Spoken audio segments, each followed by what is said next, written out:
Hello बच्चों, कैसे हो सब। फिजिक्स नीट यूनिट नंबर 2 में आपका स्वागत है। लेक्चर नंबर 2 तक बेटा हमने वेक्टर का बेसिक पार्ट जो था वो डिस्कस किया कि वेक्टर क्या चीज़ होती है, वेक्टर के टाइप्स क्या हैं और वेक्टर को रिप्रेजेंट कैसे किया जाता है। ठीक है, तो वेक्टर को हमने ग्राफिकली रिप्रेजेंट किया था एरो से। एरो की जो लेंथ है वो वेक्टर के मैग्नीट्यूड को रिप्रेजेंट करती है और उसके बाद एरो का जो टिप है, जो हेड है, वो वेक्टर के डायरेक्शन को रिप्रेजेंट करता है बेटा। तो ये उससे रिलेटेड जो कुछ न्यूमेरिकल्स थे, न्यूमेरिकल्स भी हमने किए थे। उसके बाद में ज्योमेट्री से रिलेटेड कुछ चीज़ें हमने पढ़ी थी, जैसे कोसाइन लो, साइन लो। उसके अलावा आइसोसेलेस ट्रायंगल में क्या ज्योमेट्री रहती है वो आपको ध्यान रखना है। इक्विलेटरल ट्रायंगल हो तो क्या रहता है। तो बेसिक जो ज्योमेट्री से रिलेटेड चीज़ें जो थी वो हमने डिस्कस कर ली थी। उसके बाद हमने वेक्टर का एक टाइप डिस्कस किया था, unit vector. Unit vector is a vector having magnitude is equal to 1 which shows only the direction of vector। तो यूनिट वेक्टर बेटा केवल वेक्टर की डायरेक्शन को रिप्रेजेंट करता है और unit vector is a dimensionless quantity. Okay, और अगर दो वेक्टर 2 3 4 5 कितने भी हों, ठीक है, अगर वेक्टर्स पैरेलल हों बेटा तो उनका यूनिट वेक्टर क्या होगा, सेम होगा। राइट, यूनिट वेक्टर को आप शेयर कर सकते हो आपस में अगर डायरेक्शन सेम है। अगर डायरेक्शन अपोजिट है तो माइनस का मल्टीप्लाई कर देंगे अपन। और स्टैंडर्ड यूनिट वेक्टर्स जो थे आई कैप, जे कैप, के कैप, एक्स वाई जी के अलोंग, वो भी हमने डिस्कस किए थे बेटा। उसके बाद हमने वेक्टर एडिशन स्टार्ट किया था पिछले लेक्चर के अंदर। और वेक्टर एडिशन में हमने देखा कि जो दो वेक्टर का अगर आपको एडिशन करना है, अगर आपको रिजल्टेंट फाइंड आउट करना है, तो उसमें हमने फर्स्ट जो लॉ जो डिस्कस किया था वो था triangle law of vector addition. तो ट्रायंगल ऑफ वेक्टर एडिशन के अंदर हमने देखा कि अगर दो वेक्टर का आपको एडिशन फाइंड आउट करना है, रिजल्टेंट फाइंड आउट करना है, तो ग्राफिकली जो दोनों वेक्टर्स के जो एरोज होंगे उनको सेम ऑर्डर में आपको अरेंज करना है, सेम ऑर्डर में आपको अरेंज करना है। और जो फिर जो क्लोजिंग साइड होगी जिसका ऑर्डर अपोजिट हो वही रिजल्टेंट वेक्टर को रिप्रेजेंट करेगा। ठीक है, तो जैसे यहाँ पे मैंने डायग्राम बना रखा है, हमने इसको कल डिस्कस कर लिया था बेटा।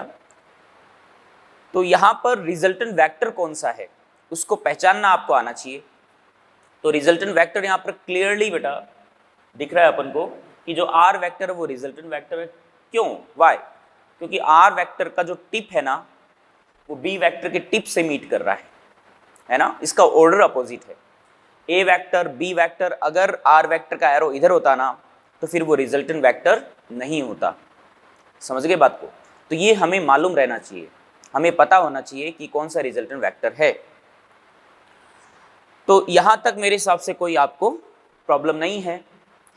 तो ये ट्रायंगल लॉ वेक्टर एडिशन था।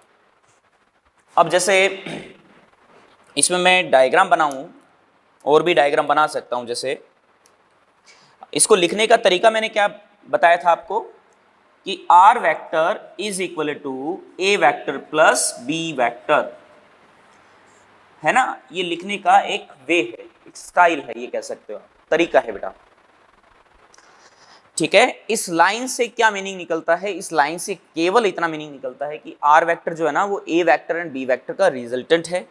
और अगर आप डायग्राम बनाएंगे, ग्राफिकली रिप्रेजेंट करेंगे, तो ए वेक्टर और बी वेक्टर सेम ऑर्डर में होंगे और जो आर वेक्टर है वो अपोजिट ऑर्डर में होगा। इसके अलावा इसमें कोई इंफॉर्मेशन नहीं है।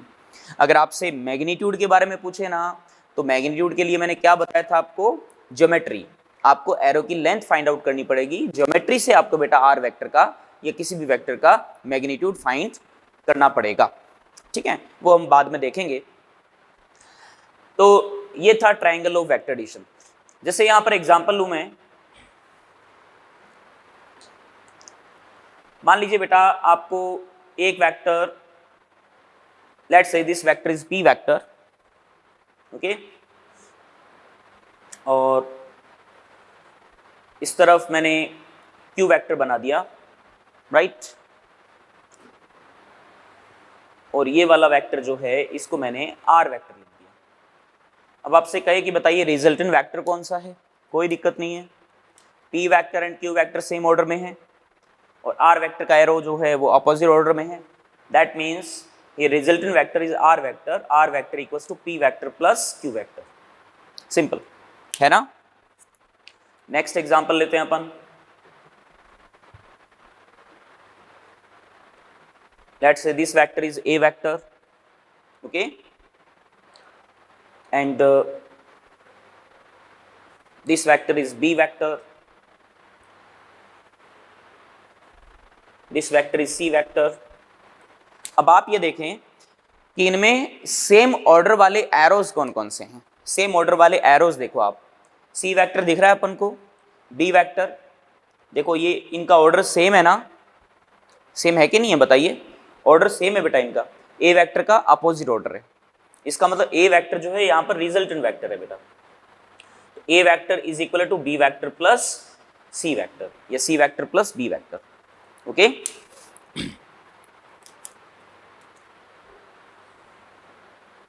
इसके अलावा देखो नेक्स्ट एग्जांपल,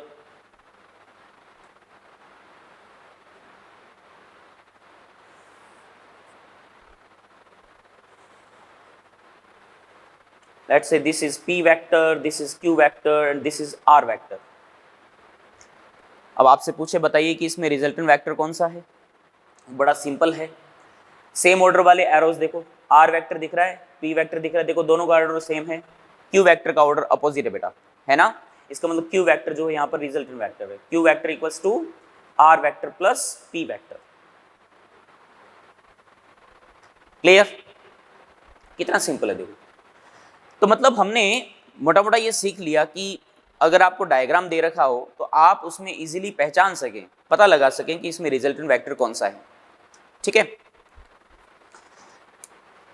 तो जैसे मैंने आर वेक्टर बराबर ए वेक्टर प्लस बी वेक्टर यहां लिखा, राइट। अब इसमें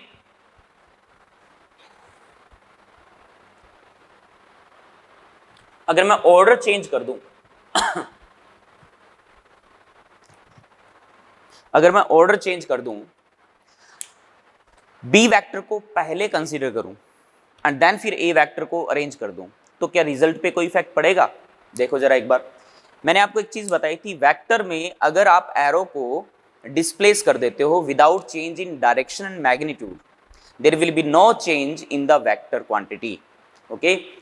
तो वेक्टर क्वांटिटी जैसे ये बी वेक्टर है आपको, और बी वेक्टर को बेटा मैंने पहले बना दिया, ध्यान से देखना, बी वेक्टर ड्रॉ कर दिया, फिर ये जो ए वेक्टर दिख रहा है आपको, इस ए वेक्टर वाले एरो को उठा करके मैंने यहां पर बेटा अटैच कर दिया, ठीक है। ए वेक्टर को मैंने यूं अटैच कर दिया, राइट। तो यहां पर ये पहले बी वेक्टर है, देन फिर ए वेक्टर मैंने ड्रॉ कर दिया, है ना। अब आपसे कोई कहे कि रिजल्टेंट वेक्टर कौन सा होगा, दोनों एरो सेम ऑर्डर में है, इन दोनों का रिजल्टेंट वेक्टर यही आएगा ना बेटा, दिस इज आर वेक्टर। अगर आप डायग्राम से देखें तो क्लियरली ये नजर आ रहा है अपन को कि आर वेक्टर में कोई चेंज नहीं आया है, ये दोनों वेक्टर सेम है बेटा, है ना। इसका मतलब बेटा R vector is equal to, यहां पे क्या लिखोगे आप, B vector plus A vector, दोनों एरो सेम ऑर्डर में बेटा, इस वे से आप इसको लिख सकते हो।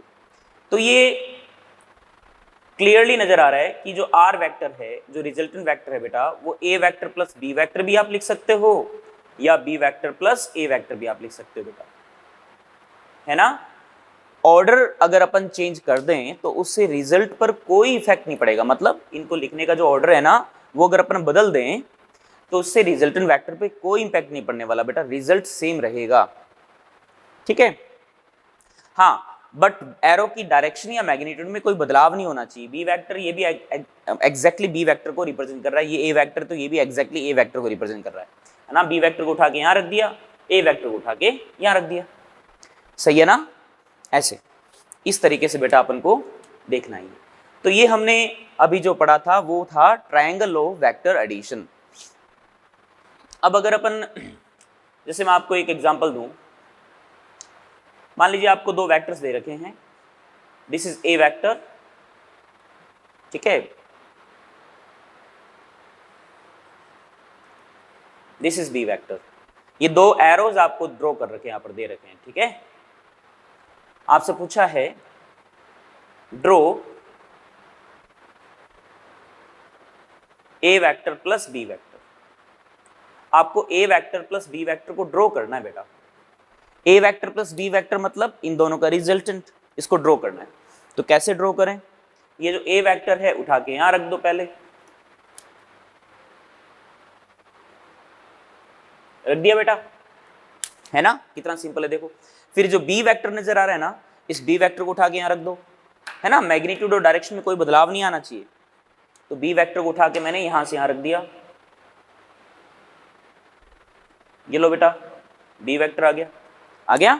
तो A vector and B vector same order में है ना। अब आपको क्या करना है, क्लोजिंग साइड वो भी अपोजिट ऑर्डर में बना दो। देखो बना दिया मैंने, ए वेक्टर बी वेक्टर, ये क्लोजिंग साइड है, दिस इज आर वेक्टर।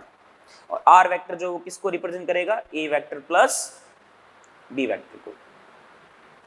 समझ गए? इस वे से, इस तरीके से आप रिजल्टेंट वेक्टर को शो कर सकते हो।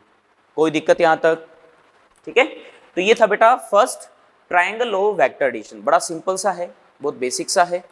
अब हम बेटा सेकंड लॉ को डिस्कस करेंगे, फिर बाद में इनके मैग्नीट्यूड को भी कैलकुलेट करते हैं बेटा। तो सेकंड लॉ है parallelogram of law of vector addition.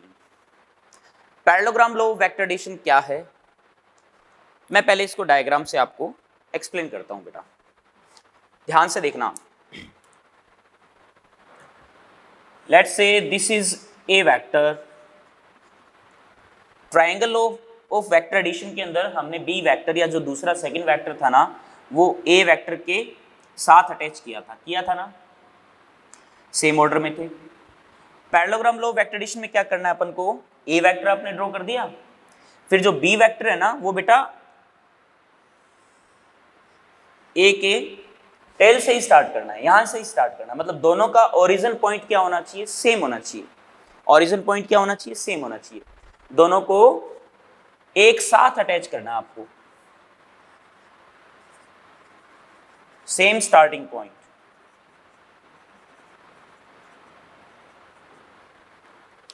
तो A vector and B vector draw कर दिया आपने। अब क्या करना है, इनके क्रॉसपॉन्डिंग, इन दोनों साइड के क्रॉसपॉन्डिंग जो पैरेललोग्राम बनेगा ना, इस पैरेललोग्राम का जो डायगोनल होगा इन दोनों एडजेसेंट साइड्स के अकॉर्डिंग, जो क्रॉसपॉन्डिंग डायगोनल होगा उस डायगोनल को ही अपन रिजल्टेंट वेक्टर बोलेंगे। ठीक है, this is the resultant vector, R vector. ठीक है, मतलब दो एरो अगर एक ही पॉइंट से स्टार्ट हो रहे हैं तो उन दोनों एरो के क्रॉसपॉन्डिंग जो पैरेललोग्राम बनेगा, उस पैरेललोग्राम का जो डायगोनल है बेटा, इस डायगोनल को ही अपन क्या बोलेंगे, रिजल्टेंट वेक्टर। ओके, तो अपन यहां पर लिख सकते हैं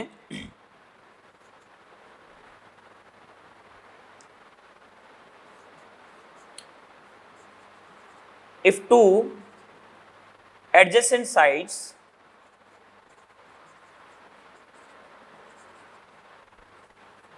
of a parallelogram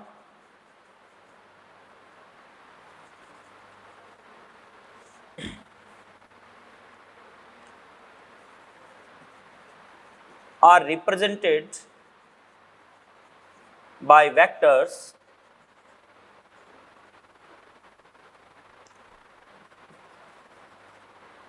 then the corresponding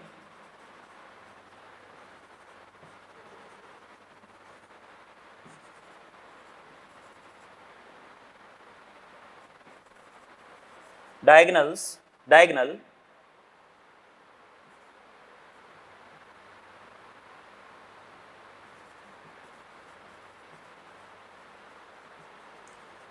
if two adjacent sides of parallelogram are represented by vectors, then the corresponding diagonal is represented by resultant vector.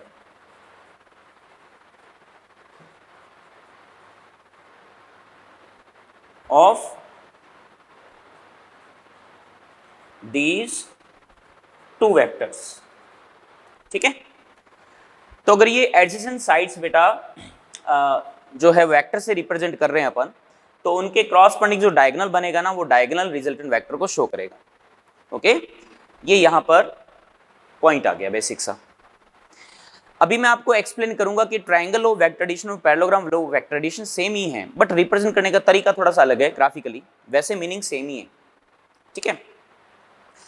ये चीज आ गई। अब बात है लिखने का तरीका, लिखने का तरीका थोड़ी बदलेगा, है ना। मतलब आर वेक्टर जो है ना वो A vector and B vector का रिजल्टेंट है, तो लिखेंगे तो ऐसे ही R vector equals to A vector plus B vector, लिखने का वे वही है, ठीक है।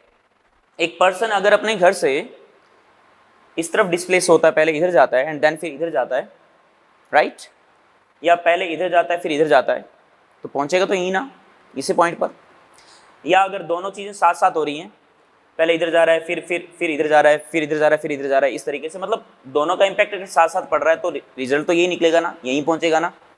तो दो वेक्टर अगर एक ही पॉइंट से स्टार्ट हो रहे हैं बेटा, ठीक है, तो उनका जो रिजल्टेंट वेक्टर होगा ना वो उन दोनों के क्रॉसपोंडिंग जो डायगोनल बनेगा पैरेललोग्राम का, वो डायगोनल को ही रिप्रेजेंट करेगा बेटा।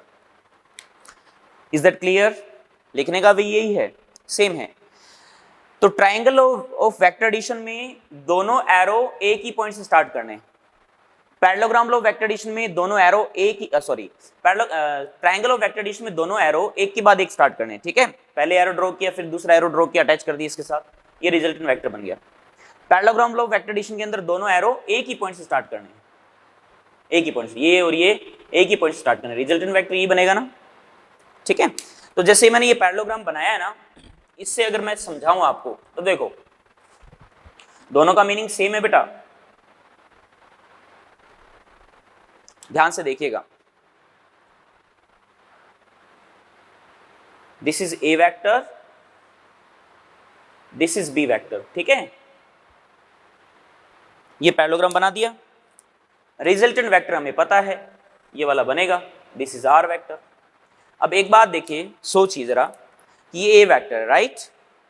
पैरेललोग्राम में ये दोनों साइड लेंथ बराबर होती हैं भाई, एंड पैरेलल भी होती हैं। तो अगर ये जो साइड आपको नजर आ रही है इसको मैं वेक्टर बना दूं, इसको वेक्टर अगर बना दूं, तो बताइए जरा क्या ये दोनों इक्वल वेक्टर्स नहीं होंगे क्या? दोनों का मैग्नीट्यूड भी बराबर है, दोनों की डायरेक्शन भी सेम है बेटा, इसका मतलब ये बी वेक्टर लिखा जा सकता है। तो ट्रायंगल लॉ से अगर अपन देखें तो मैं लिख सकता हूं ए वेक्टर प्लस बी वेक्टर बराबर आर वेक्टर, और पैरेललोग्राम लॉ वेक्टर एडिशन देखें तो A vector plus B vector बराबर आर वेक्टर। दोनों एरो एक ही पॉइंट से स्टार्ट होंगे और रिजल्टेंट वेक्टर भी यहीं से स्टार्ट होगा। Is that clear? Triangle law के अंदर दोनों सेम ऑर्डर में होंगे और आर वेक्टर अपोजिट ऑर्डर में होगा, फर्क इतना ही है। ठीक है, ये बस ध्यान रखना है, लिखने का वे जो है, जो तरीका है वो तो सेम ही है, उसमें कोई बदलाव नहीं है।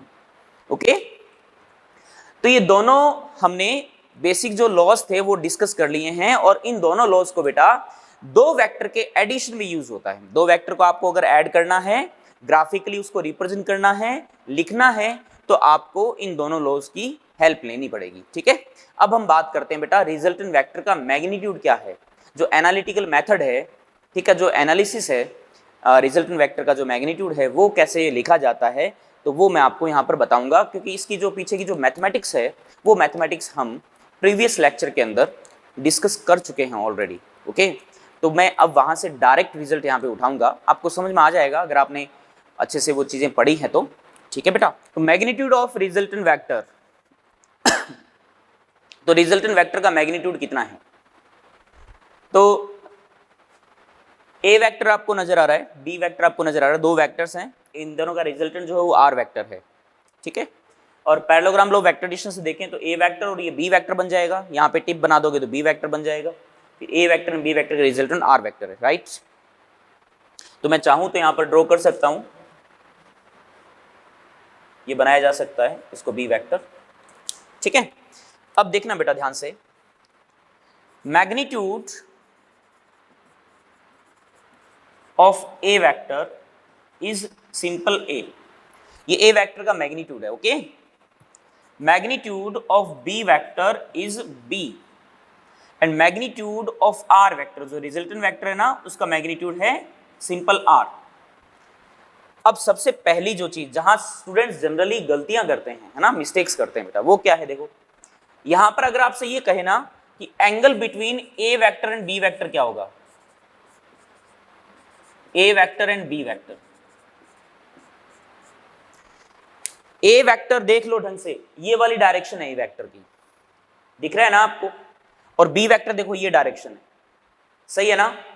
तो ए वेक्टर और बी वेक्टर की दोनों की जो डायरेक्शन है ना, उनके बीच में जो एंगल बन रहा है बेटा, देखो ध्यान से देखना, ये ए वेक्टर ये बी वेक्टर, इन दोनों की डायरेक्शन के बीच में जो एंगल बन रहा है वो है थीटा। तो angle between A vector and B vector is theta. तो कई बार स्टूडेंट क्या कर देते हैं, ये वाला एंगल कंसीडर कर लेते हैं बेटा, जो कि गलत है ना। ए वेक्टर और बी वेक्टर के बीच में बेटा एंगल तो थीटा ही है, और यहां से parallelogram law of vector distance देखें तो A vector and B vector के बीच में एंगल ये वाला, यही तो होगा, ये थीटा ही रहेगा, क्योंकि ये पैरेललोग्राम है बेटा, दोनों जो लाइंस है ये पैरेलल हैं, इसका मतलब दोनों एंगल क्या होंगे, बराबर होंगे ना, ये दोनों एंगल बराबर होंगे। इसके अलावा मैंने एक एंगल और लिया है फाई, देखो ये फाई किसके बीच में एंगल है, ये A vector and B vector के बीच में एंगल है, ठीक है। तो angle between R vector and A vector, R vector और ए वेक्टर के बीच में एंगल है फाई। तो आपको यहां पर दो चीजें गिवन होंगी, एक तो तीन चीजें सॉरी, एक तो ए वेक्टर, एक बी वेक्टर और एंगल थीटा, मतलब तीन चीजें आपको गिवन होंगी। तो अब मुझे आर वेक्टर का मैग्नीट्यूड निकालना है और फाई की वैल्यू भी फाइंड आउट करनी है। तो चलो देखते हैं, मैंने सिंपल एक ट्रायंगल बना दिया बेसिक सा, है ना। इसमें कोई एरो की टिप से कोई, क्योंकि जब मैग्नीट्यूड की बात आती है तो एरो की टिप से कोई मतलब ही नहीं होता, मीनिंग ही नहीं होता बेटा। ये लेंथ है ए, ये है बी, और ये वाला एंगल है थीटा, और ये लेंथ कितनी है आर है ना। आपको कोसाइन लो मैंने आपको बताया था, है ना, फ्रॉम कोसाइन लो। तो आप ये देखिए दोनों साइड ए एंड बी है, और ये जो थर्ड साइड है ये हमें फाइंड आउट करनी है, और इसके सामने वाला एक्सटीरियर एंगल आपको मालूम है। तो R square is equal to क्या होगा बेटा, A square plus B square plus 2ab cos theta. इसका डेरिवेशन मैंने पिछले लेक्चर में आपको करवाया था बेटा। तो मतलब r की वैल्यू अगर आपको फाइंड आउट करनी है तो देखो ये सिंपल सी आगे देखो, अंडर रूट में A square plus B square plus 2ab cos theta, है ना, कितना सिंपल सा। तो ये हमारे पास रिजल्टेंट वेक्टर का मैग्नीट्यूड आ गया बेटा। कोई दिक्कत यहां तक, ठीक है। उसके अलावा अगर आपसे ये वाला एंगल फाई पूछे कि फाई की वैल्यू क्या होगी, फाई भी कैलकुलेट कर सकते हो आप, लेकिन हम फाई एकदम सिंपल वे से सॉल्व करते हैं। देखो इस पॉइंट से मैंने यहां पर परपेंडिकुलर ड्रॉप कर दिया एक, ठीक है। अब आप ये देखें, ये बी, ये थीटा, ये परपेंडिकुलर, ये बेस। मैंने आपको बताया था कि जो हाइपोटेनस है, अगर आपको पता है, थीटा पता है, तो थीटा के सामने वाला जो परपेंडिकुलर है इन टर्म्स ऑफ हाइपोटेनस कितना आता है, B sine theta. And similarly for base hypotenuse is b, angle is theta, the length of base is b cos theta, simple. और ये वाला लेंथ कितनी है, a है। तो एक चीज देखिए बेटा, अगर मैं आपसे पूछूं tan phi की वैल्यू कितनी होगी, यहां पर tan phi बड़े वाले ट्रायंगल में देखो, बिगर ट्रायंगल में ऑब्जर्व कीजिए आप, tan phi equals to perpendicular by base, perpendicular by base, and your perpendicular is b sin theta, base is a plus b cos theta, खत्म। तो हमारे पास ये वाला एंगल भी आ गया। इस एंगल को आप डायरेक्शन से भी आप डिनोट कर सकते हो। कई बार ये पूछा जाता है कि जो आर वेक्टर है वो आर वेक्टर की डायरेक्शन क्या है ना। तो डायरेक्शन की बात करें तो कई बार एंगल पूछा होता है, तो एंगल मतलब ए वेक्टर से वो कितने एंगल पर है, वही उसकी डायरेक्शन होगी एक तरीके से, ठीक है बेटा। तो ये है हमारे पास रिजल्टेंट वेक्टर का मैग्नीट्यूड एंड उसकी डायरेक्शन, बोले तो एंगल, है ना, एंगल कितना है, तो एंगल हमने फाइंड आउट कर लिया। तो यहां तक कोई दिक्कत नहीं होनी चाहिए मेरे हिसाब से, बहुत बेसिक सा है।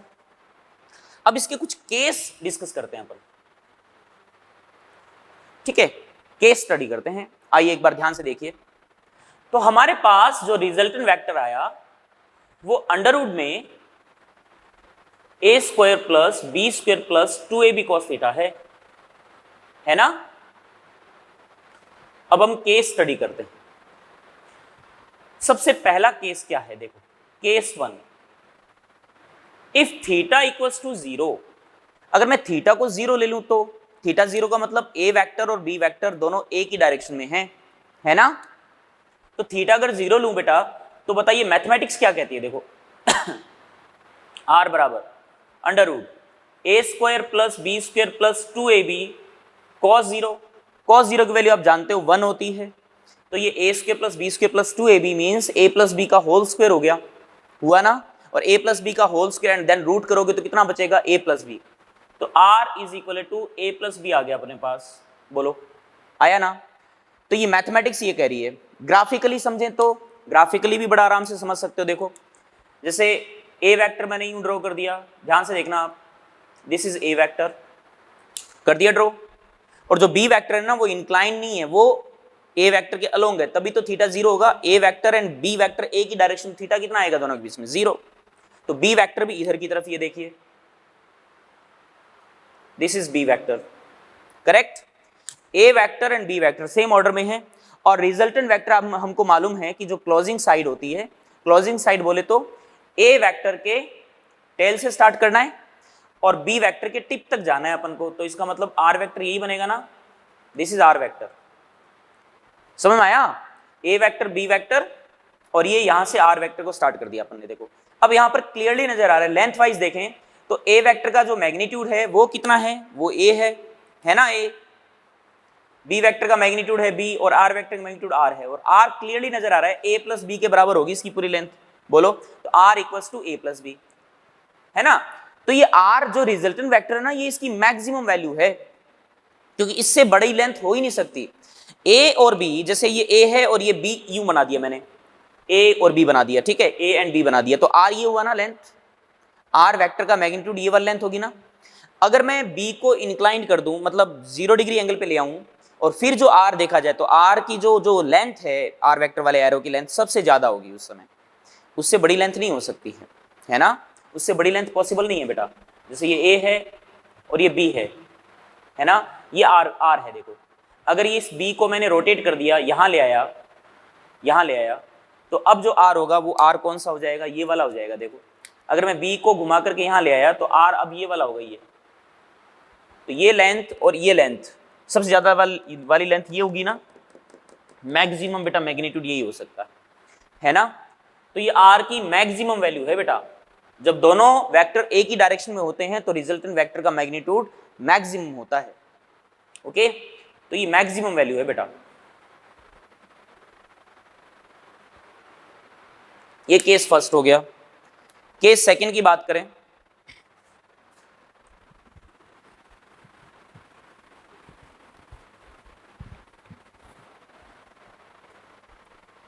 केस सेकंड देखिए बेटा,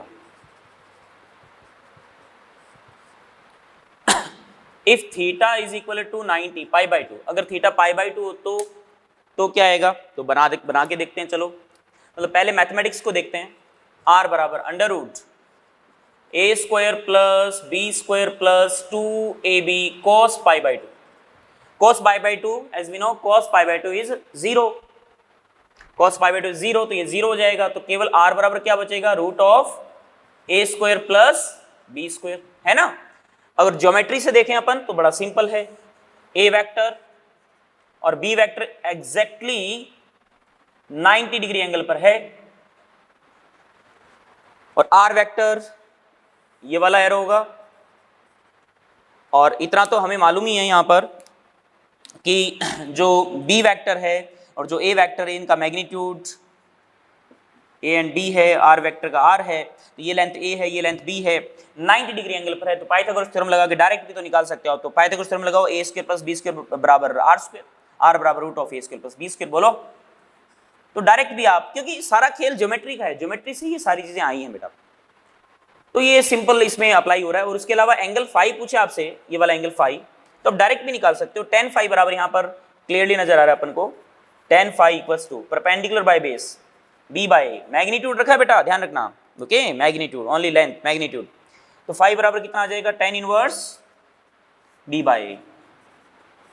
और अगर आप फॉर्मूला लगाएं इसके अंदर ये वाला, तो आप देख सकते हो b, थीटा की वैल्यू 90 है यहाँ पर, तो साइन 90 1 हो जाता है, तो केवल b बचा, अपन में a plus b cos theta, cos 90 की वैल्यू 0 हो जाती है, तो ये b कॉस थीटा मतलब 0 हो जाएगा, तो केवल क्या बचेगा, ऊपर b बचेगा और नीचे क्या आया a, तो b बाय ए आया कि नहीं आया, तो वही सेम रिलेशन आएगा यहाँ पर, इसमें कोई दिक्कत नहीं आएगी आपको।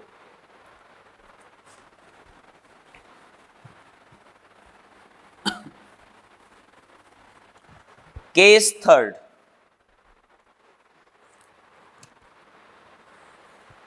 केस थर्ड देखना बेटा,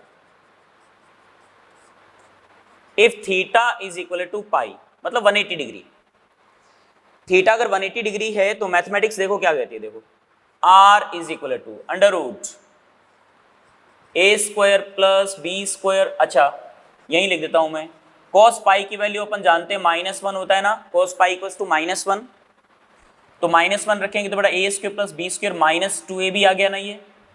अच्छा A square plus B square -2ab किसका होल स्क्वायर हो सकता है, a माइनस बी का भी होल स्क्वायर होता है और b माइनस ए का भी होल स्क्वायर होता है, करके देख लो आप, a माइनस बी का होल स्क्वायर करके देख लो, b माइनस ए का होल स्क्वायर करके देख लो, क्योंकि उसमें ए स्क्वायर बी स्क्वायर तो पॉजिटिव आएगा, बाकी जो थर्ड पार्ट है वो माइनस का नेगेटिव आएगा ना, माइनस का 2ab। तो इसका मतलब ये जो होल स्क्वायर है ये a माइनस बी का भी हो सकता है, b माइनस ए का भी हो सकता है। इसका मतलब r की वैल्यू जो आएगी, ध्यान से देखना बेटा, मैं इसको a माइनस बी का whole square and then root भी बोल सकता हूँ, और r बराबर under root b minus a का whole square and then root भी बोल सकता हूँ। इसका मतलब r की वैल्यू क्या आएगी यहाँ से, a माइनस बी और b minus A. As we know magnitudes remains always positive बेटा, राइट, ये हमेशा पॉजिटिव रहेगा। If a is greater than b then r equals to a minus B, and if b is greater than a then r equals to b minus ए।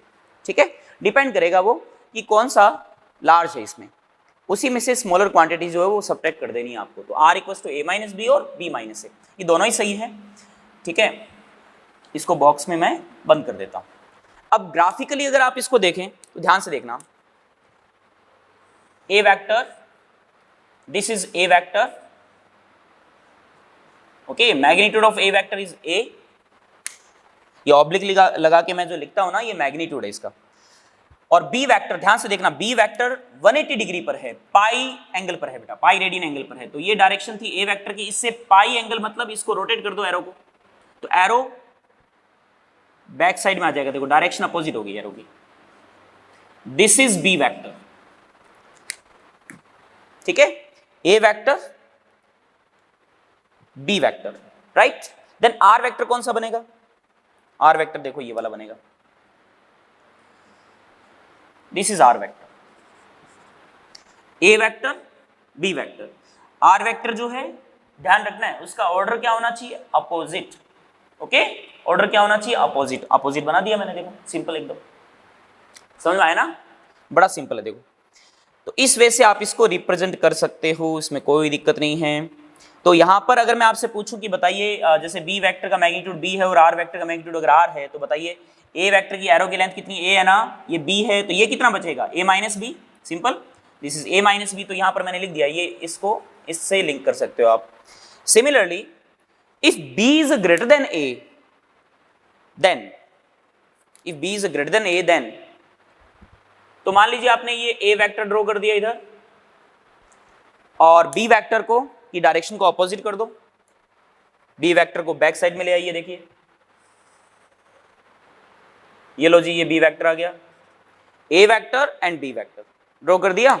अब resultant vector किस तरफ बनेगा, resultant vector जो है उसकी arrow की जो tip है वो a से स्टार्ट होगी और b के हेड तक जाएगी, ये देखो, दिस इज r वेक्टर, ठीक है, a vector b vector same order में ना, लेकिन r वेक्टर जो है a के टेल से स्टार्ट होगा और b के टिप तक जाएगा, यूं ड्रॉ कर दिया देखो। अब यहां पर अगर आपसे पूछा जाए a का मैग्नीट्यूड a है, b वेक्टर का मैग्नीट्यूड b है, r वेक्टर का मैग्नीट्यूड r है, this length is b, this length is a, b a, then this is b minus a, this one, okay. तो ग्राफिकली देखा जाए तो बड़ा इजीली समझ में आ रहा है अपन को। और अगर आप गौर करें बेटा, this is the minimum value of r, ये r की मिनिमम वैल्यू है ना, r इससे मिनिमम हो ही नहीं सकता बेटा, minimum value of resultant vector. अच्छा parallelogram law of vector addition से देखें तो जैसे ये a है, ये वाला b है, parallelogram law of vector addition देखें तो अपन को मालूम है कि दोनों एरो एक ही पॉइंट से स्टार्ट होते हैं ना। तो a वाला जो वेक्टर है ना, इसको मैंने ब्लू कलर से शो किया है, ये एरो में मुझे इधर बनाना पड़ेगा, right, this is A vector, magnitude of A vector is a, and B vector उसी पॉइंट से स्टार्ट करना है आपको, लेकिन बी वेक्टर की जो लेंथ है, एरो की जो लेंथ है, वो लेंथ बेटा स्मॉलर है ए के कंपैरेटिवली, तो ये मैंने छोटा एरो बना दिया यहाँ पर, b vector, magnitude of B vector is b. और हमें ये भी मालूम है कि जो आर वेक्टर है वो भी इसी पॉइंट से स्टार्ट होगा, इसी पॉइंट से स्टार्ट होगा। अब आर वेक्टर कैसे ड्रॉ करोगे, ड्रॉ करना बड़ा मुश्किल सा है यहाँ पर, लेकिन ए वेक्टर ग्रेटर है बी वेक्टर से, तो ए वाले में से बी वाले की लेंथ सब्ट्रैक्ट कर दोगे तो कुछ एरो की लेंथ इतनी आएगी, तो आर वेक्टर कुछ इधर आ जाएगा, दिस इज आर वेक्टर, है ना। ए vector B vector, A vector इधर बी वेक्टर इधर, ए की क्या मैग्नीट्यूड ए, बी का मैग्नीट्यूड ए, ओके। तो फिर ए माइनस बी अगर हम लेंथ देखेंगे ओवरऑल तो वो कितनी आएगी, ए माइनस बी आएगी ना, तो ए माइनस बी मैग्नीट्यूड के बराबर आर वेक्टर आ जाएगा। तो ये उसी लेंथ के अकॉर्डिंग मैंने आर वेक्टर इधर ड्रॉ कर दिया। This is the parallelogram of law of vector addition, okay. और इसमें अगर अपन देखें तो, इसमें देखें तो इसमें बी वेक्टर को थोड़ा लार्ज कर दो, इसमें बी वेक्टर को थोड़ा लार्ज कर दो, तो बी वेक्टर को यहां पर मैं ड्रॉ करूंगा। पहले ए वेक्टर को ड्रॉ कर देते हैं, चलो।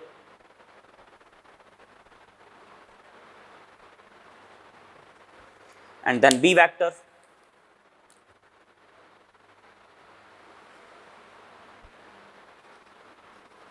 Okay. Magnitude of B vector is B, A का ए है, और रिजल्टेंट वेक्टर, अब बी ग्रेटर है ना, तो बी माइनस ए लेंथ का एरो यहीं से स्टार्ट करना, this is R vector, magnitude of R is R, and here R is A minus B, here R is B minus A, correct. Divide में नहीं है भाई, ये ध्यान रखना, ये ऑब्लिक लगा के लिखा है मैंने।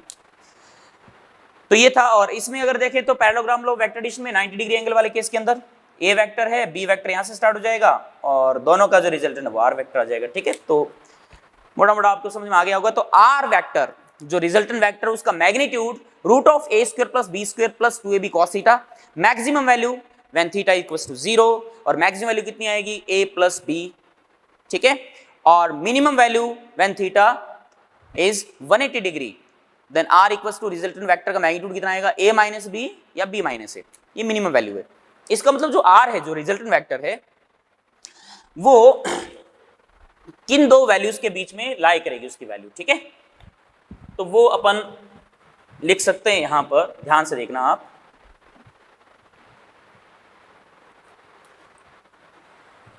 सो we can write r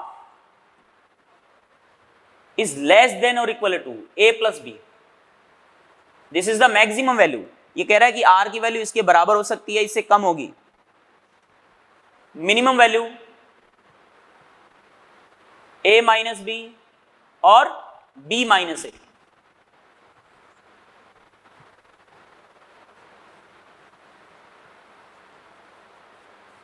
this is the minimum value of magnitude of resultant vector.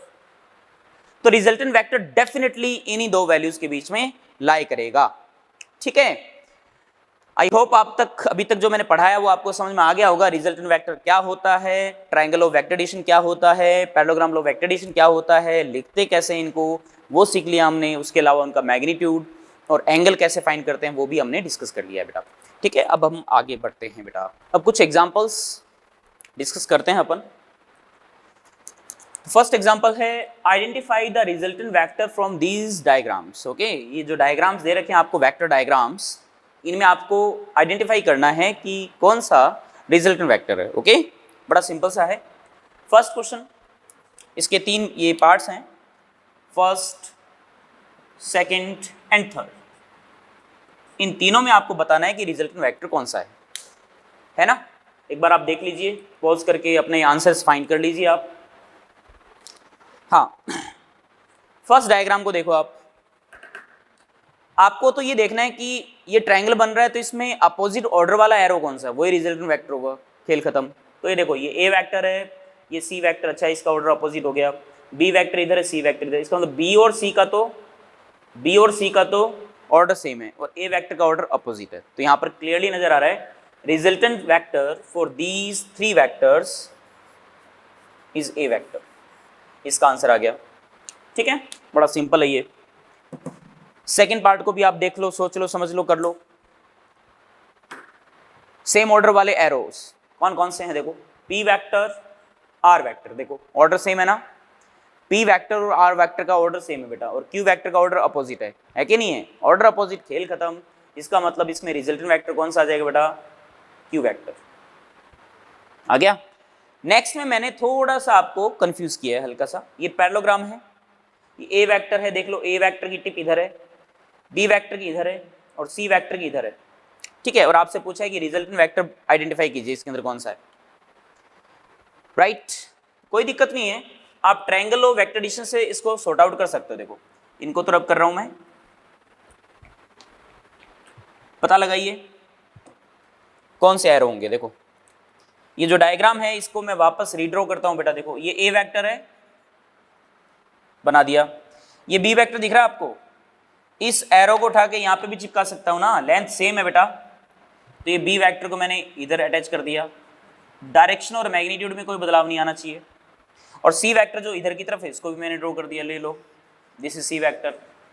क्या आप नहीं बता सकते अपन की रिजल्टेंट वेक्टर कौन सा है यहाँ पर? तो देखो यहाँ पर सी वेक्टर और ए वेक्टर दोनों का ऑर्डर सेम है बेटा, सेम ऑर्डर है, और बी वेक्टर का ऑर्डर अपोजिट है ना?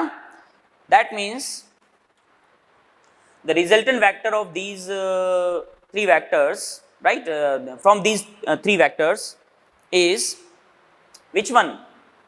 B vector is the resultant vector, C vector, A vector, C vector plus A vector is equal to B vector, है ना?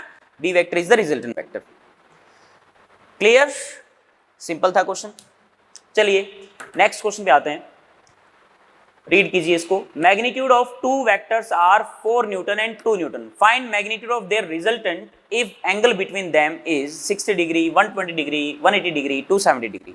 आपको एंगल्स दे रखे हैं, आपको दोनों वेक्टर्स के मैग्नीट्यूड गिवन है बेटा, और आपसे पूछा है कि रिजल्टेंट वेक्टर का मैग्नीट्यूड क्या होगा। बड़ा सिंपल है, चलिए शुरू करते हैं अपन। First part, when theta angle between two vectors, let's say vectors are a vector and b vector, angle between these two vectors is theta equals to 60 degree, then what is the magnitude of resultant? R equals to, first of all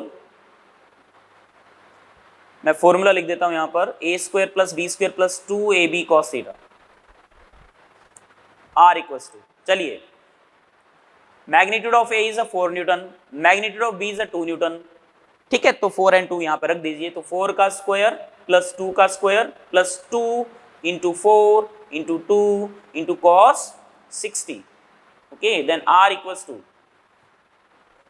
16, 4 का square plus 2 का square 4 plus cos 60 की value 1/2 होती है बेटा, 1/2, 2 से 2 cancel out हो जाएगा, तो 4 इंटू 2 कितना आया 8, इसकी वैल्यू कितनी आएगी देखिए, 16 प्लस 4 20, 20 प्लस 8 28, रूट 28। ठीक है, रूट 28 को आप 2√7 भी लिख सकते हो, डिपेंड करेगा ऑप्शन कैसा आपका। एंड लास्ट में न्यूटन जरूर लिख देना, क्योंकि यूनिट न्यूटन है बेटा, इसकी भी यूनिट न्यूटन ही आएगी। सेकेंड पार्ट, थीटा कितना है 120 डिग्री, समस्या यही आनी है देखो कॉस में, बाकी तो वैल्यू रखनी है आपको। तो cos 120 डिग्री की वैल्यू कितनी होती है? cos 120 को आप क्या लिख सकते हो? cos 120 को लिख सकते हैं cos 180 माइनस 60, है ना? कन्वर्जन आपने पढ़ा है बेटा, तो आप आराम से फाइंड कर सकते हो। सेकंड क्वाड्रेंट है, सेकंड क्वाड्रेंट में cos है, तो cos की वैल्यू नेगेटिव आती है, ये भी कंफर्म है, नेगेटिव आ जाएगा। और 180 है तो कोई कन्वर्जन भी नहीं होगा, cos का cos ही रहेगा, और ये 60 यहाँ पे आ जाएगा, और cos 60 की वैल्यू 1/2 होती है, तो ये माइनस का 1/2 हो जाएगा, माइनस 1/2 आ गया ना। तो cos 60 माइनस cos 60 आ गया ना ये तो माइनस 1/2 आ गया। तो अब ये वैल्यू इसमें रख देंगे अपन, तो r equals to under root कितना है देखो, a स्क्वायर मतलब 4 square plus 2 square plus 2 into 4 into 2 cos 120 minus 1/2। तो यहां से r की वैल्यू ये 16, ये 4, ये माइनस 2 से 2 कैंसिल हो जाएगा, माइनस का 8 आ गया। तो यहां पर देखो बेटा कितनी वैल्यू आ जाएगी फाइनली, 4 माइनस 8 माइनस 4 12, 16 माइनस 4 मतलब 12, 12 का अंडर रूट कितना आता है 2√3 न्यूटन, ये आंसर आ गया। Third, if theta is 180, simple 180 तो r इक्वल्स टू cos 180 की वैल्यू कितनी होती है -1। ओके और वैसे ही पता है 180 हो तो मिनिमम वैल्यू आती है a माइनस बी या b माइनस ए। यहां पर a 4 है और b 2 है तो डायरेक्ट लिख दूं मैं a माइनस बी, मतलब 4 माइनस 2 वैल्यू आ जाएगी 2 न्यूटन 180 केस में। फोर्थ अपन को इसने दिया हुआ है 270, है ना, तो कोई दिक्कत नहीं है, थीटा अगर 270 है तो कोई प्रॉब्लम नहीं है बेटा 270 रखो, लेकिन cos 270 की वैल्यू आपको मालूम होनी चाहिए। 270 को मैं लिख सकता हूं ना 270 प्लस 0, 270 प्लस 0, कौन सा quadrant? Fourth quadrant. Fourth quadrant में cos पॉजिटिव होता है, पॉजिटिव, और 270 है तो साइन आ जाएगा और 0 आ जाएगा, और साइन 0 की वैल्यू कितनी होती है 0, तो cos 270 की वैल्यू 0 आ गई, तो इसका मतलब रिजल्टेंट वेक्टर जो है उसका मैग्नीट्यूड कितना है, r बराबर अंडर रूट a स्क्वायर, मतलब 4 का स्क्वायर प्लस b स्क्वायर 2 का स्क्वायर, और लास्ट वाला जो पार्ट है वो पूरा पूरा 0 हो जाएगा क्योंकि cos 270 की वैल्यू कितनी है 0 है बेटा। तो 4 स्क्वायर प्लस 2 स्क्वायर 16 प्लस 4 20, 20 का रूट 2 रूट 5 न्यूटन, ये लो रिजल्टेंट वेक्टर का मैग्नीट्यूड आ गया। ठीक है, तो कितना सिंपल क्वेश्चन था, आगे डिस्कस और करते हैं अपन next questions. Magnitude of two vectors are 10 newton and 20 newton, दो वेक्टर का मैग्नीट्यूड 10 न्यूटन और 20 न्यूटन है। Find the correct possible value of magnitude of their resultant. ये पूछा आपसे कि उन दोनों का जो रिजल्टेंट होगा उसकी पॉसिबल वैल्यूज कौन सी हो सकती है, ठीक है, कौन कौन सी हो सकती है। तो 10 न्यूटन और 20 न्यूटन है ना, दो वेक्टर्स के मैग्नीट्यूड हैं। तो आप अपना दिमाग लगाइए, सोचिए। देखो मैंने आपको बताया था कि अगर दो वेक्टर के मैग्नीट्यूड a एंड b है बेटा, तो जो रिजल्टेंट वेक्टर है उसकी maximum value a plus b होगी, a प्लस बी होगी मैक्सिमम वैल्यू, और minimum value a minus b या b माइनस ए होगी। ठीक है, a माइनस बी या b माइनस ए, कुछ भी लिख दोगे यहाँ पर, ज्यादा वाले में से कम वाला, मतलब लार्ज में से स्मॉल वाली वैल्यू जो है सब्ट्रैक्ट करनी है। ओके, ये चीज ध्यान रखनी है, इन्हीं के बीच में r लाई करेगा। अब आप ये बताएं कि r की वैल्यू जो है, यहाँ पे a की वैल्यू 10 है और b की वैल्यू 20 है, तो a प्लस बी करोगे तो कितना आएगा 30 न्यूटन, और b माइनस ए माइनस बी की बजाय b माइनस ए करना है। यहाँ पर मैग्नीट्यूड हमेशा पॉजिटिव होता है बेटा, तो b माइनस ए करो तो 20 माइनस 10 कितना आ गया 10 आ जाएगा। इसका मतलब जो r है ना वो 10 न्यूटन और 30 न्यूटन के बीच में लाई करेगा, इनके बराबर भी हो सकता है और इनके बीच में इनकी वैल्यू लाई करेगी, इस रेंज से बाहर नहीं जाएगा r। तो आप ये देखें कि पहला ऑप्शन है 25, तो क्या 25 10 एंड 30 के बीच में लाई करता है? यस डेफिनेटली लाई करता है, तो ये आंसर सही हो जाएगा। नेक्स्ट है 30 न्यूटन, क्या r की वैल्यू 30 पॉसिबल है? यस है ना, बराबर हो सकता है, इसके इक्वल हो सकता है, तो ये भी सही है। 5 न्यूटन, 10 न्यूटन एंड 30 न्यूटन से बाहर चला गया 5 न्यूटन, 10 से भी कम हो गया, इसका मतलब ये वाला नहीं पॉसिबल नहीं है। 15 न्यूटन 10 एंड 30 के बीच में 15 लाई करता है, दैट मीन्स ये वाला भी पॉसिबल है। 35 न्यूटन 30 से बाहर हो गया ना, तो ये वाला भी पॉसिबल नहीं है। बात आई समझ में आपको? तो इस तरीके से, इस वे से आप बेटा सॉल्व कर सकते हो। कितना प्यारा सा सिंपल सा क्वेश्चन बन गया। नेक्स्ट क्वेश्चन देखिए, magnitude of resultant of two vectors is 8 Newton. कह रहा है कि दो वेक्टर का जो रिजल्टेंट है ना उसका मैग्नीट्यूड 8 न्यूटन है। ठीक है, मतलब मैं दो वेक्टर्स मान लेता हूं, ए वेक्टर एंड बी वेक्टर, और जो रिजल्टेंट है ना वो r मान लिया, और r की वैल्यू आपको दे रखी है 8 न्यूटन है। ओके, ये मैग्नीट्यूड है और ये इसका मैग्नीट्यूड है। अब आगे क्या कह रहा है, resultant vector makes 90 degree angle with smaller one. तो जो r वेक्टर है ना वो इनमें से जो छोटा वेक्टर होगा ना, स्मॉलर वेक्टर जो होगा, उस वेक्टर के साथ 90 डिग्री एंगल बनाता है।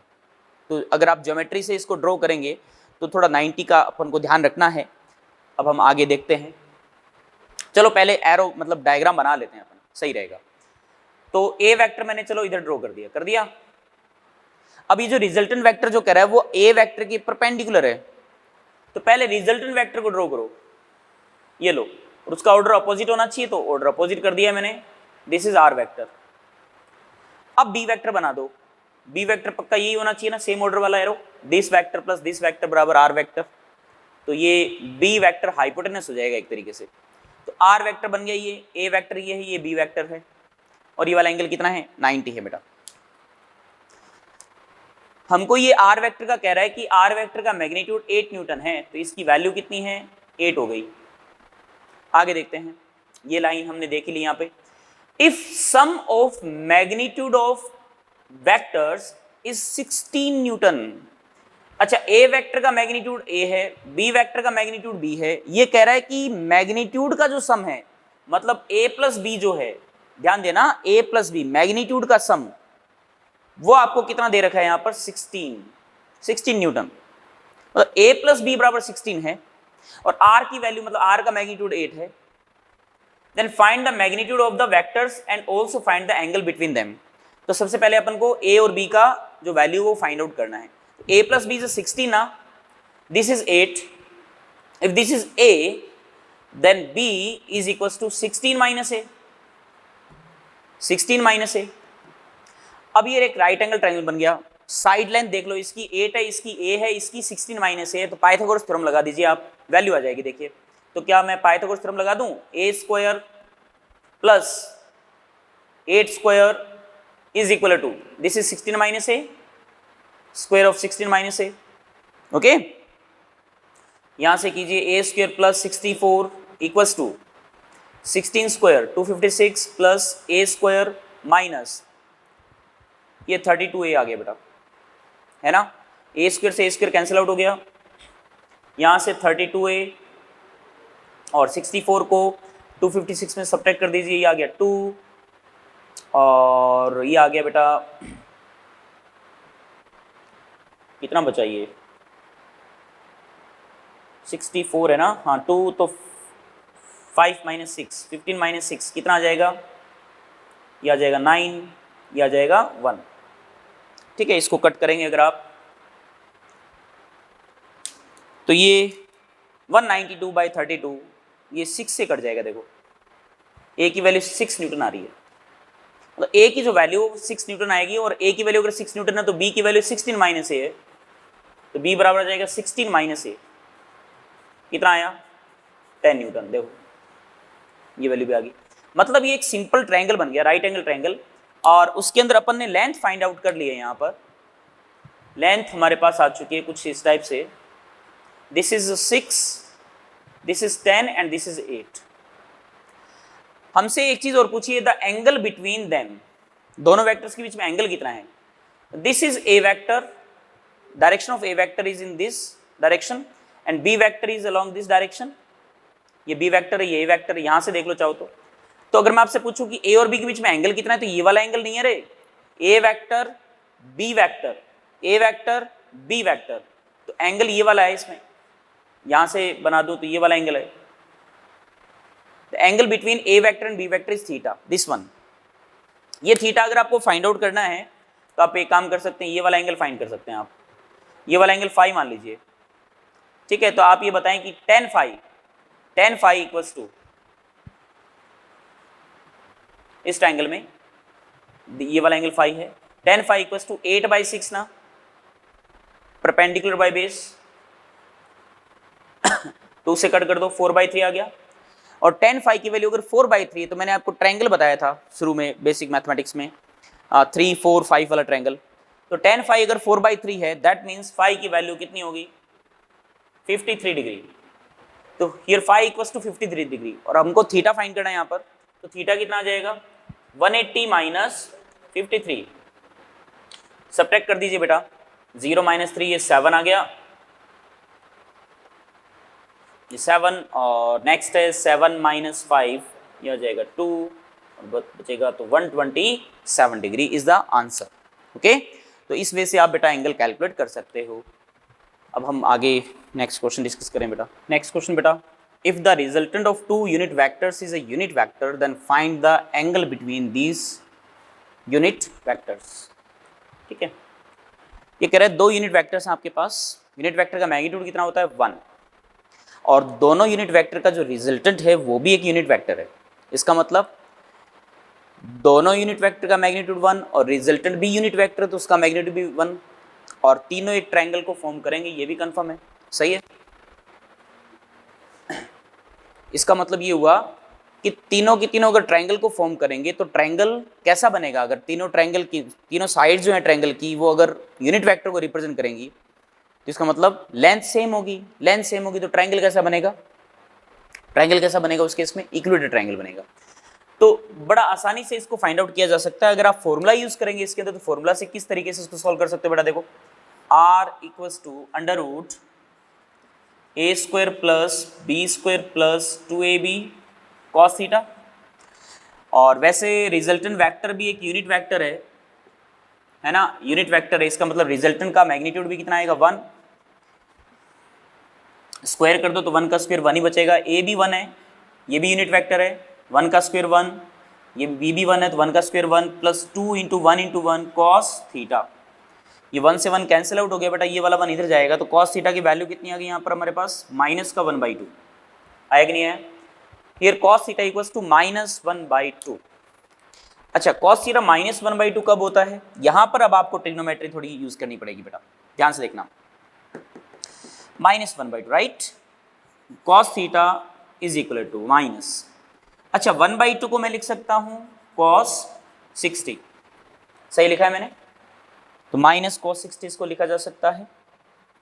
उसके अलावा अगर मैं माइनस को अंदर इंक्लूड कर दूं, मतलब कॉस माइनस कॉस 60 को अगर मैं कॉस 180 माइनस 60 लिख दूं तो, क्योंकि हमें मालूम अच्छे से सेकंड क्वाड्रेंट में कॉस की जो वैल्यू आती है वो नेगेटिव आती है, और अगर 180 लिखूंगा तो उस केस में कोई कन्वर्जन भी नहीं होगा।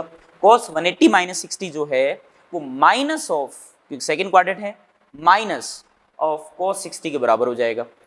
तो एक्चुअल में देखा जाए जो थीटा है यहाँ पर वो क्लियरली नजर आ रहा है बेटा, थीटा इज इक्वल टू ये 180 माइनस 60 120 आ जाएगा ना, थीटा इक्वल्स टू 120 डिग्री आ गया, देखो आया समझ में आपको। तो ये एंगल हमारे पास आ गया दोनों यूनिट वेक्टर्स के बीच पे। लेकिन अगर आप ज्योमेट्री से इसको करते क्वेश्चन को बेटा तो बड़ा जल्दी हो जाता। जैसे मैं यहां से रब करूं इसको, ध्यान से देखना आप, ज्योमेट्री से अगर डील करूं तो हमको ये दे रखा है कि एक यूनिट वेक्टर है, मान लीजिए ए कैप है, इसका मैग्नीट्यूड 1 है बेटा, एक और यूनिट वेक्टर है और रिजल्टेंट भी यूनिट वेक्टर है, इसका मतलब तीनों की तीनों एक इक्विलेटरल ट्रायंगल की साइड्स को रिप्रेजेंट करेंगे बेटा, ये सी कैप 1। तो बताइए ये भी मैग्नीट्यूड 1, ये भी मैग्नीट्यूड 1 और रिजल्टेंट का भी मैग्नीट्यूड 1 है, दोनों सेम ऑर्डर में है ना, और ये रिजल्टेंट है। तो हमको तो इन दोनों वेक्टर के बीच का एंगल चाहिए था, तो ए कैप और बी कैप के बीच का एंगल ये वाला होगा ना, और ये वाला एंगल अपन को पता है 60 डिग्री है, क्यों, क्योंकि इक्विलेटरल ट्रायंगल है। तो थीटा इक्वल्स टू कितना आ गया भाई, 120 डिग्री तो आया, क्योंकि 180 में से 60 सब्ट्रैक्ट कर दोगे 120 डिग्री आ गया। फॉर्मूला से देखें तो ऐसे आएगा। तो विदाउट फॉर्मूला अगर आपके माइंड में ज्योमेट्री बन रही है सिंपल सी, तो आप बेटा ज्योमेट्री से क्वेश्चन को बहुत फटाफट सोल्व कर सकते हो। जैसे नेक्स्ट क्वेश्चन पूछा आपसे, find the angle between resultant vector and A vector. तो A vector and B vector आपको गिवन है और आपसे ये पूछे कि रिजल्टेंट वेक्टर कौन सा बनेगा, तो रिजल्टेंट वेक्टर ये वाला बनने वाला है, आर वेक्टर। अब आप एक बार थोड़ा सॉल्व करें, पूछा क्या आपसे, आर वेक्टर रिजल्टेंट वेक्टर और ए वेक्टर के बीच का एंगल पूछा है बेटा, मतलब ये वाला एंगल पूछा है फाई। ज्योमेट्री आती है आपको तो आप बेटा ज्योमेट्री से कोई भी अप्रोच लगा सकते हो, मैग्नीट्यूड फाइंड करना है, एंगल फाइंड करना है, सिंपल ज्योमेट्री से सोल्व कीजिए उसको, ठीक है। तो एक तो आप फॉर्मूला लगा सकते हो, दो वेक्टर अगर आपके पास हैं, रिजल्टेंट वेक्टर कितना एंगल बनाता है, तो फॉर्मूला आपको याद होगा tan फाई बराबर b sin थीटा अपॉन में a plus b cos theta. Here b is a 4 sin theta, theta is a 60 upon a is a 4 plus b is a 4 cos 60। इसको थोड़ा सिंपल करें अपन, tan phi equals to sin 60 is a √3/2, √3/2, 2 से 2 cut जाएगा तो ये 2√3 आ गया ऊपर, नीचे डिवाइड में आ जाइए, 4 प्लस 4 cos 60 की वैल्यू 1/2, 4 इंटू 1/2 मतलब 2 ना, ये वैल्यू कितनी है देखो, 2 इंटू में √3 अपॉन में 2 and 4 6, इसे कैंसिल आउट कर दो, ये 3 एंड √3 डिवाइड बाय 3 मतलब 1/√3 आ गया। और tan फाई की वैल्यू 1/√3, इसको मतलब फाई बराबर कितना आ गया बेटा 30 डिग्री आ गया, देखो आया कि नहीं आया, ये एंगल आ गया 30 डिग्री। और अगर आप डायरेक्ट देखते तो डायरेक्ट भी बड़ा सिंपली इसको सॉल्व किया जा सकता था, देखो कैसे, इतना सॉल्व करने की जरूरत नहीं थी। ये साइड 4 है और ये साइड भी 4 है ना, इसका मतलब ये ट्रायंगल जो बनेगा ये आइसोसेलेस ट्रायंगल बनेगा नहीं बनेगा, ये 4 है ये भी 4 है, ट्रायंगल कैसा बनाइए, आइसोसेलेस ट्रायंगल। और ये एक्सटीरियर एंगल अपन को दे रखा है कितना है 60 है। आइसोसेलेस ट्रायंगल में खास बात ये होती है 4 4 है तो इनके क्रॉसपोंडिंग जो एंगल होंगे ये वाले, ये दोनों सेम होंगे, बराबर बराबर होंगे, इक्वल होंगे, और इन दोनों का एंगल का सम एक्सटीरियर एंगल के बराबर होगा। इसका मतलब 2 5 बराबर क्या आएगा 60, 5 बराबर कितना आ गया 30 डिग्री, डायरेक्ट आ गया, बोलो, है ना। तो अगर क्वेश्चन का डाटा सिंपल दे रखा हो, है ना, ज्योमेट्री के फेवर के अंदर हो, फेवर में हो, तो आप बेटा डायरेक्ट ज्योमेट्री से भी सोल्व कर सकते हो। नेक्स्ट क्वेश्चन देखो, एग्जाम्पल दे रखा है आपको A vector, B vector and R vector. R vector is resultant vector, right. This angle is 60, this angle is 45। अब एकदम अजीब सा ही क्वेश्चन आ गया ये। ए वेक्टर का मैग्नीट्यूड आपको 4 दे रखा है, ना तो बी वेक्टर का मैग्नीट्यूड दे रखा है, ना ए वेक्टर का मैग्नीट्यूड दे रखा है, और आपसे क्या पूछा, find modulus of A vector plus B vector. तो मोड मतलब मैग्नीट्यूड, और ए वेक्टर प्लस बी वेक्टर क्या है, रिजल्टेंट वेक्टर है, और यहां पर रिजल्टेंट वेक्टर क्या है, ए vector plus B vector. R vector है ना, तो एक्चुअली में अपन से क्या पूछा इसने, आर वेक्टर का मॉड्यूलस पूछा, मतलब इस एरो की लेंथ पूछी एक तरीके से, ठीक है। तो आप ट्राई कर सकते हैं, आपको मैंने जो ज्योमेट्री पढ़ाई हुई है ज्योमेट्री से, तो ट्रायंगल बना दीजिए सिंपल। ये तो बी है मैग्नीट्यूड, ये इसका 4 है, इसका आर है, ये वाला एंगल कितना है 60, ठीक है। नहीं, एक काम कीजिए बेटा, इस क्वेश्चन को थोड़ा चेंज कर दीजिए, लेंथी हो जाएगा, नहीं ये वाला 60 कर दीजिए आप, ठीक है, इस एंगल को 60 करें आप। इससे भी निकाल सकते थे लेकिन कैलकुलेशन ज़्यादा हो जाएगी। ये वाला एंगल 60, ये वाला एंगल 45, ठीक है। तो अब आप देखें कोसाइन लॉ से अगर अपन करें इसको, जो हमने बेसिक सा फॉर्मूला जो पढ़ा है, आर बराबर root of a square plus B square plus 2ab cos theta, उसकी बजाय अपन साइन लॉ से करें तो बेटर रहेगा इसमें। साइन लॉ ज्योमेट्री है, सीधी सी बात है, मैग्नीट्यूड चाहिए तो ज्योमेट्री। तो साइन लॉ अगर आप लगाएं बेटा, from sign law,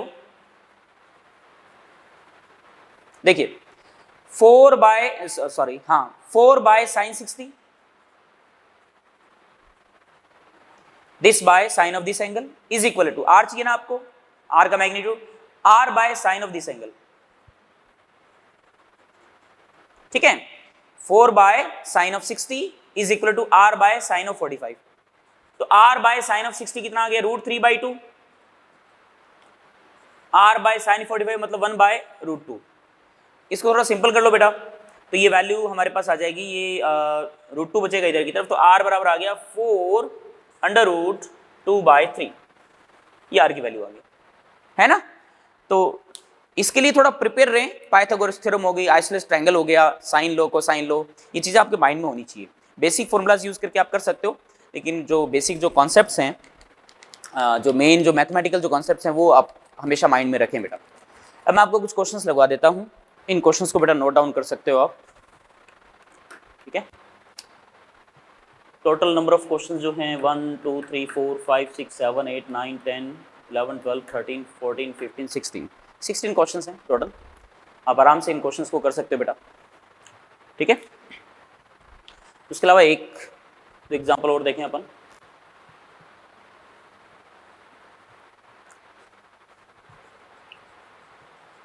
a force 4 Newton is applied along negative x direction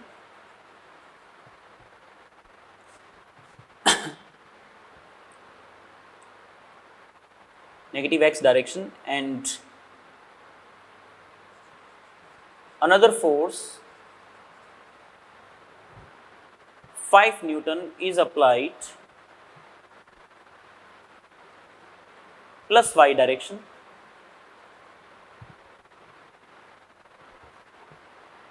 on a object beta. Write the resultant vector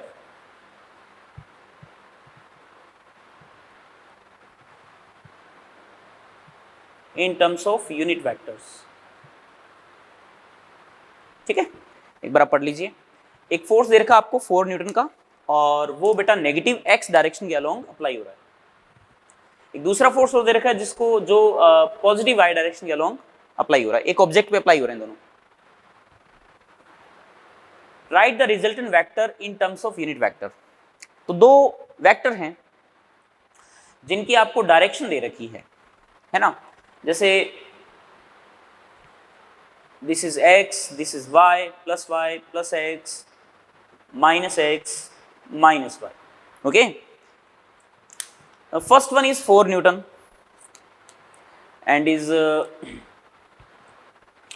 applied along negative x direction. तो नेगेटिव एक्स डायरेक्शन के along आपने apply कर रखा है। Let's say this is A vector या F1 vector नाम लिख दो चलो, और मैग्नीट्यूड कितना है इसका 4। दूसरा जो है वो 5 न्यूटन है, लेकिन किधर की तरफ है, plus y direction. Plus y direction मतलब बोले तो ऊपर की तरफ।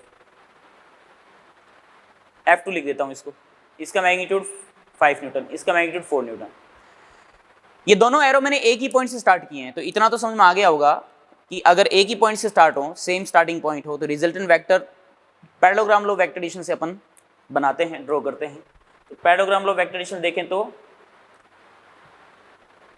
ये वाला वेक्टर हो जाएगा ना, ठीक है, this is F vector, resultant vector मैंने लिख दिया। और ट्रायंगल ऑफ वेक्टर एडिशन देखते तो कैसे ड्रॉ करते हैं इसको ऐसे ड्रॉ करते हैं ट्रायंगल ऑफ से। देखो F1 बना दिया इधर, F2 फिर इधर बनता, देखो बनता ना, और रिजल्टेंट इस तरफ आ जाता, दिस इज F वेक्टर। तो F1 vector, F2 vector, F vector, इसमें F1 vector, F2 vector, F vector, सही है। लिखे कैसे? तो लिखने का तरीका आपको मैंने पहले ही बताया हुआ है, F वेक्टर बराबर F1 vector plus F2 vector. बोलो, यही तो है लिखने का तरीका वे। अच्छा, इसमें F1 वेक्टर की बात करें तो मैग्नीट्यूड कितना है, 4 है। वेक्टर बनाने के लिए दो चीजों की रिक्वायरमेंट होती है, एक तो मैग्नीट्यूड और एक डायरेक्शन। मैग्नीट्यूड कितना है इसका 4, और डायरेक्शन देखो इसकी कौन सी है, माइनस आई कैप ना। नेगेटिव एक्स एक्सिस के अलॉन्ग यूनिट वेक्टर क्या होता है, माइनस आई कैप। तो मैग्नीट्यूड और यूनिट वेक्टर कॉम्बिनेशन से वेक्टर बनता है, तो माइनस का 4 आई कैप न्यूटन हो गया ये। एंड F2 वेक्टर की अगर अपन बात करें तो F2 वेक्टर की तरफ बेटा ऊपर की तरफ, डायरेक्शन देख लो क्या होगी, प्लस वाई की है ना। तो वेक्टर बनाने के लिए दो चीजों की रिक्वायरमेंट होगी, एक तो मैग्नीट्यूड मतलब 5, और एक unit vector along positive y direction which is j cap. Okay, तो मैग्नीट्यूड डायरेक्शन, तो ये आ गया 5 जे कैप न्यूटन। अब ये वैल्यू इसमें रख दीजिए, तो बताइए फोर्स वेक्टर कितना आ गया बेटा, देखो माइनस का 4 आई कैप इसकी जगह रख दो, प्लस 5 जे कैप, खत्म न्यूटन में। समझे बात को? तो इस वे से, इस तरीके से आप वेक्टर रिप्रेजेंट कर सकते हो आई कैप जे कैप के अंदर। समझ में आई बात है ना? तो इस पार्ट को और देखेंगे अपन नेक्स्ट लेक्चर के अंदर, ठीक है बेटा। तब तक आप इन क्वेश्चंस का अच्छे से प्रैक्टिस कर लेना, अभ्यास कर लेना। नेक्स्ट लेक्चर में बेटा इनको अपन डिस्कस करेंगे, ठीक है। Thank you.